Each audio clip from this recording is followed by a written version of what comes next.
میرا شوہر مجھے نہ ہی ٹائم دیتا تھا اور نہ ہی مجھ سے وہ کبھی پیار سے بات کرتا تھا۔ وہ دوسری لڑکیوں سے ہر وقت باتیں کرتا رہتا تھا۔ جب میں اس سے پوچھتی تھی تو وہ مجھے گالیاں دیتا تھا اور وہ مجھے طلاق تک دینے کی دھمکیاں دیتا تھا۔ وہ تو وہ تھا ہی، اس کے باقی گھر والوں نے بھی میرا جینا حرام کر رکھا تھا۔ اس کے گھر والوں نے مجھے اس گھر میں قیدیوں کی طرح رکھا ہوا تھا۔ مجھے کہیں آنے جانے بھی نہیں دیتے تھے۔ میں اپنے ماں باپ کے گھر میں سب کی لاڈلی ہوا کرتی تھی، لیکن سسرال میں میری زندگی عذاب بن چکی تھی۔ پورے 2 سالوں تک ایسا ہی چلتا رہا اور میں دن بدن ڈپریشن کی شکار ہوتی چلی گئی۔ پھر خود کو مصروف کرنے کے لیے میں نے سوشل میڈیا پر اپنا اکاؤنٹ بنا لیا۔ وہاں پر میری ایک لڑکے کے ساتھ دوستی ہو گئی۔ وہ مجھے ہر وقت ہنساتا رہتا تھا۔ اس کی میٹھی میٹھی باتوں نے میرا دل جیت لیا تھا۔ مجھے جو عزت اور محبت اپنے شوہر سے ملنی چاہیے تھی، وہ عزت اور وہ محبت مجھے اس لڑکے سے ملنے لگی۔ آہستہ آہستہ میں ڈپریشن سے باہر آنے لگی۔ اس لڑکے نے مجھ سے کبھی بھی کوئی غیر اخلاقی بات نہیں کی تھی۔ ہماری دوستی کو پورا 1 سال گزر چکا تھا۔ پھر اس نے مجھے بولا کہ اگر اپنے شوہر سے خوش نہیں ہو تو اس سے طلاق لے کر مجھ سے شادی کر لو۔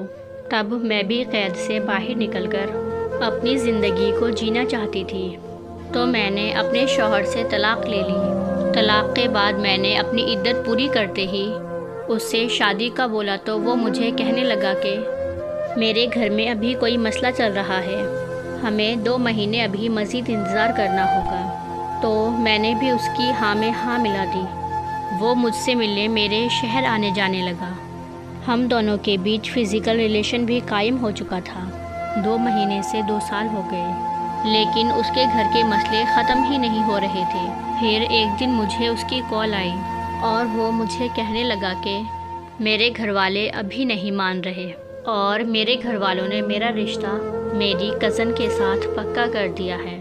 میں اس کی یہ بات سن کر میں اس سے بس اتنا ہی کہہ پائی کہ میری اللہ سے دعا ہے کہ تم ہمیشہ خوش رہو۔ اس کے بعد اس نے مجھ سے کبھی رابطہ نہیں کیا۔ اس کے بعد اس نے مجھ سے کبھی بھی کال پر بات نہیں کی، کبھی بھی کوئی میسج نہیں کیا۔ میں نے کسی سے سنا ہے کہ اس کی شادی ہو گئی ہے اور ساتھ میں یہ بھی سنا ہے کہ اس نے اپنی کزن سے اپنی پسند کی شادی کی ہے۔ اب میری یہ حالت ہے کہ اگر میں ڈپریشن کی گولیاں نہ لوں تو مجھے لگتا ہے میں کبھی سر درد سے مر جاؤں گی۔ مجھے آج تک یہ بات سمجھ ہی نہیں آئی کہ میری بربادی کا سب سے بڑا ذمہ دار کون ہے؟ میرا شوہر جس نے ہمیشہ مجھے اپنے پاؤں کی جوتی سمجھا، یا پھر وہ لڑکا جس پر میں نے اندھا اعتبار کیا، یا پھر میں خود جس نے کسی پر آنکھیں بند کر کے یقین کر لیا۔